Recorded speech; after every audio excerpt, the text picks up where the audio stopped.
Rien ne vaut la découverte d'une œuvre inédite d'un grand penseur pour mettre en ébullition la communauté intellectuelle et provoquer chez les universitaires un émoi comparable à l'agitation visible dans une goutte d'eau observée au microscope. Lors d'un récent voyage à Heidelberg, où je m'étais rendu afin d'acquérir de précieuses cicatrices de duel datant du XIXe siècle, je suis tombé sur un tel trésor. Qui eût cru qu'il exista, avec un accent circonflexe, c'est un, comment on appelle ça, un imparfait du subjonctif. Ça, c'est vraiment ça, c'est la marque de la grande bourgeoisie. Woody Allen, je ne veux pas dire que c'est parce qu'il est... C'est New York. Qu'il exista un ouvrage tel que Mes secrets minceurs par Friedrich Nietzsche. Alors pour ceux qui ne savent pas écrire Nietzsche, je vous donne une astuce, c'est Z-C-H. ZTC. Ah non, mais ça marche pas. Oui, c'est T-Z. T-Z-S. C'est l'inverse de l'alphabet. Vous partez du Z et vous mettez SC. Voilà. C'était ça l'astuce. Il y a des gens qui suivent. Ah, je suis posé là. C'est énorme. Je crois que c'est la première fois que je fais une intervention où il y a des gens qui suivent.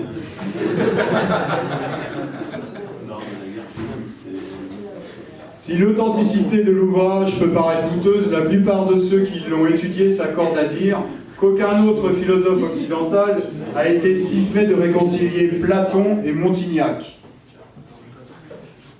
Ci-dessous, quelques morceaux de choix. Ah oui, d'accord. La graisse est en soi une substance, ou l'essence d'une substance, voire l'idée de la substance de cette essence. Tout le problème, c'est quand elle commence à s'accumuler sur vos hanches. Parmi les présocratiques, Zénon considéra que ce poids était une illusion et que l'homme aurait beau manger tant qu'il voudrait, il ne serait jamais aussi gras que celui qui... C'est complètement... Je veux dire, les jésuites, ils n'avaient pas ce problème-là, ils avaient toujours un tourneur de page. Ouais. Exactement ça.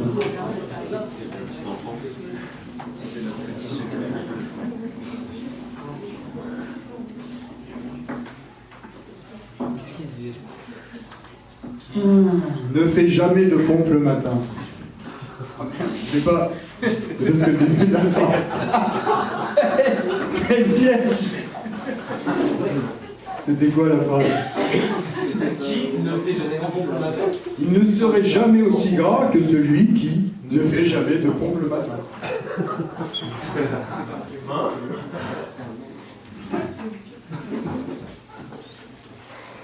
La quête d'un corps idéal était une obsession chez les Athéniens. Dans une pièce d'Échille, alors Échille c'est un peu comme Nietzsche, c'est S-C-H.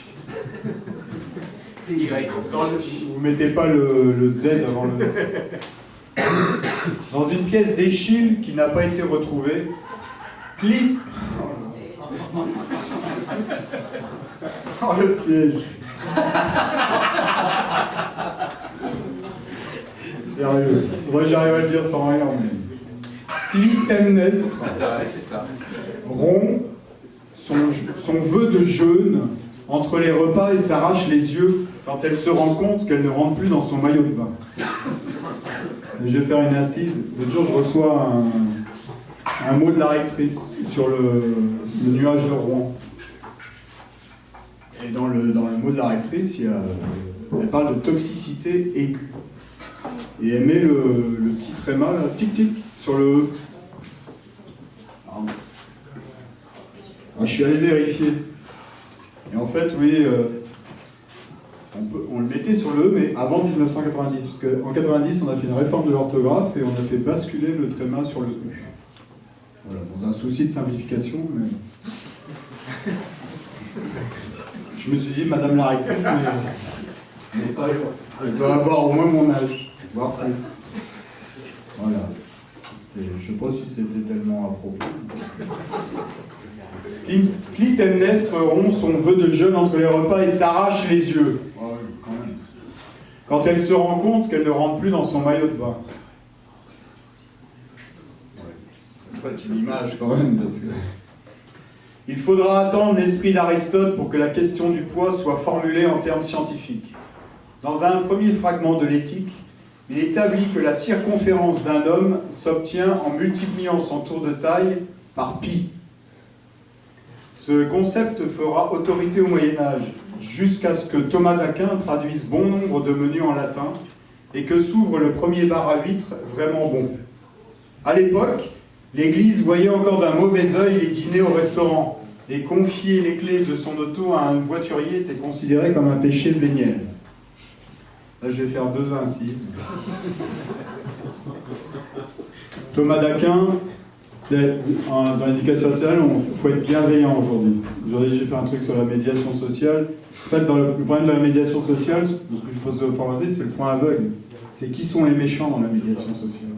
Dans le nationalisme, on voit assez bien. Avec la loi, on voit aussi assez bien. Il y a ceux qui sont dans la loi, il y a ceux qui sont hors la loi. Mais dans la médiation sociale, il y a toujours le problème de... Parce que les solutions doivent venir des parties médiées pour qu'elles soient durables. C'est-à-dire que nous, on est des accoucheurs de solutions durables. Mais bon, qu'est-ce qui se passe quand les gens n'ont franchement pas envie de solutions durables? Là, on nous parle assez rarement du point aveugle de la médiation. Donc, oui, il faut faire ça avec bienveillance. Et la bienveillance, c'est un truc que Ségolène Royal et sa bande avaient piqué à Thomas d'Aquin. C'était à ça, Thomas d'Aquin, qui est un penseur chrétien, qui s'inspirait d'Aristote, qui a essayé de lier christianisme et aristotélisme. Voilà. Et alors, le premier bar à huîtres, vous savez que ostréiculteur et ostracisé, c'est la même racine. Et vous aviez jamais... Non, mais là, tu... Ouais, moi non plus. Là, j'étais sûr de vous apprendre un truc. C'est parce que chez les Grecs, les gens qu'on bannissait de la ville, enfin, chez les Grecs, à Athènes en tout, les gens qu'on bannissait de la ville, on leur offrait une huître vide. Et on disait, tiens, casse-toi dans ton huître. Voilà. Ce qui fait, on les ostracisait.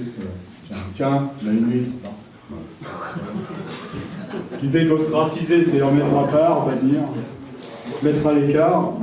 C'est la même racine qu'ostréiculteur aujourd'hui. Ah, ça c'est pas mal, Daniel, non?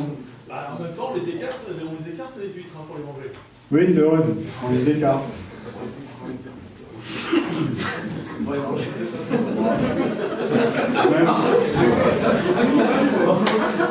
En même temps, l'ostracisation peut avoir du bon. Il y en a qui peuvent se réfugier dans leur coquille d'huître et pondre des perles. Parfois, quand on s'adonne trop un peu trop au on de l'agitation mondaine, on a du mal à créer quoi que ce soit. D'accord. Comme nous le savons, Rome a pendant des siècles considéré le sandwich braisé à la dinde sauce haute comme le summum de la transgression. De nombreux sandwichs ont pendant des siècles été privés de sauce haute et n'ont eu droit de s'embraser à nouveau qu'après la Réforme. Les tableaux religieux du XIVe siècle représentaient initialement des scènes de damnation où des individus en surcharge pondérale erraient en enfer, condamnés à se nourrir de salades et de yaourts. Les Espagnols se révélèrent particulièrement cruels. Pendant l'Inquisition, un homme pouvait être condamné à mort pour avoir farci des crabes avec des avocats de miettes. Je n'ai pas mis les mots dans l'ordre, mais c'est pas grave. Il y a un autre mot qui est apparu pendant l'Inquisition, c'est ordalie. Vous connaissez le jugement ordalique, Max? Non, bah vous cherchez. Ordalie. Bah, les adolescents ont souvent des comportements ordaliques. Vous savez, c'est quand on dit ça je le fais et si je m'en sors, c'est que la vie m'a choisi. Bon, ça vient de ça, c'est l'Inquisition, c'est pour par exemple un type ou une qui était condamné pour X raison. On le jetait de la falaise, en lui retenant les yeux, il tombait dans une marmite d'eau bouillante en bas, et puis le type disait, bah écoute, s'il s'en sort, c'est qu'en fait il était innocent. C'est que Dieu l'avait choisi. Voilà, c'était le jugement ordalique. C'était un truc qui a été repris par les sociologues et les psychologues pour désigner certains comportements d'adolescents. C'est quand on se met en danger, on s'en sort. On a été choisi par la vie. Aucun philosophe n'a pu résoudre la question de la culpabilité associée à la prise de poids, jusqu'à ce que Descartes fasse la distinction entre l'esprit et le corps, permettant au corps de se gaver, tandis que l'esprit se disait « je pense, donc c'est pas moi ». La grande question philosophique subsiste. Si la vie n'a pas de sens, que faire de la soupe aux pâtes alphabet? C'est Leibniz, c'est Leibniz qui le premier a affirmé que la Grèce consistait en monade. Ça c'est assez technique, sauf ceux qui préparent des examens qui savent ce que c'est que des monades. Je vous invite quand même. Qui c'est qui a invité des gens à aller voir tout à l'heure? C'est toi? Non, c'est quelqu'un d'autre qui a invité.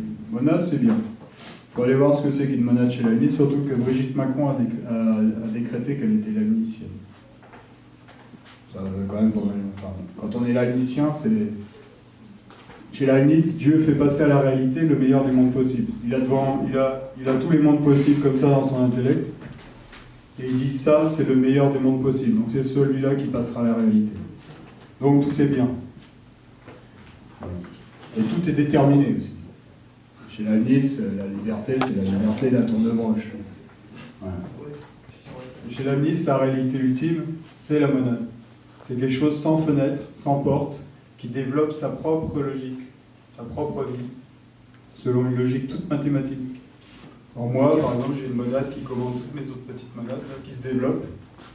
Et à l'intérieur de mon développement, bah, vous y êtes. Mais vous ne venez pas par des portes ni par des fenêtres. Vous êtes juste une de mes perceptions internes.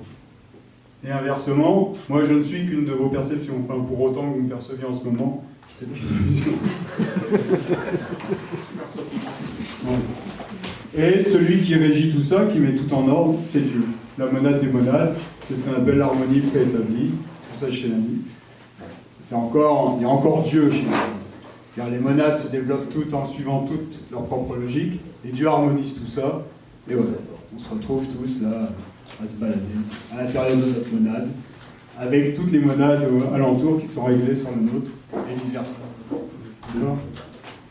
Et Nietzsche, lui, il prend tout ça, mais il vire Dieu, et il dit, c'est un combat entre monades. Il y a des monades plus costauds que d'autres qui vont imposer leur valeur, des monades un petit peu moins costauds, qui du coup vont développer des valeurs en fonction de la monade costaud. C'est le bordel. C'est du Leibniz sans Dieu.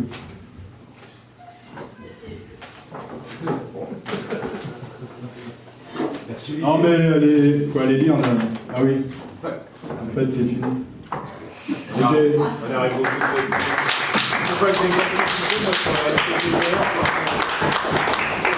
C'est le corvée. Je donnais ça exprès en plus parce que je voulais le kilo. Il y a une page, hop, il y avait encore une page. Ah, petit déjeuner, c'est des menus. C'est parce que je sais, en fait, il n'y a que 4 pages. Voilà. Et ça se termine par l'homme est la seule créature capable de sucrer le pourboire d'un serveur. Ah, c'est bien.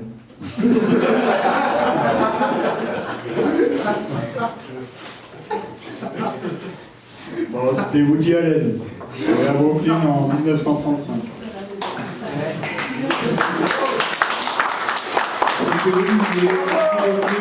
C'était pas innocent, et j'adore parce que voilà, pour moi c'est un texte de démocratisation bâtarde, un peu de philosophie, et j'avais besoin d'Olivier pour raconter tout ça.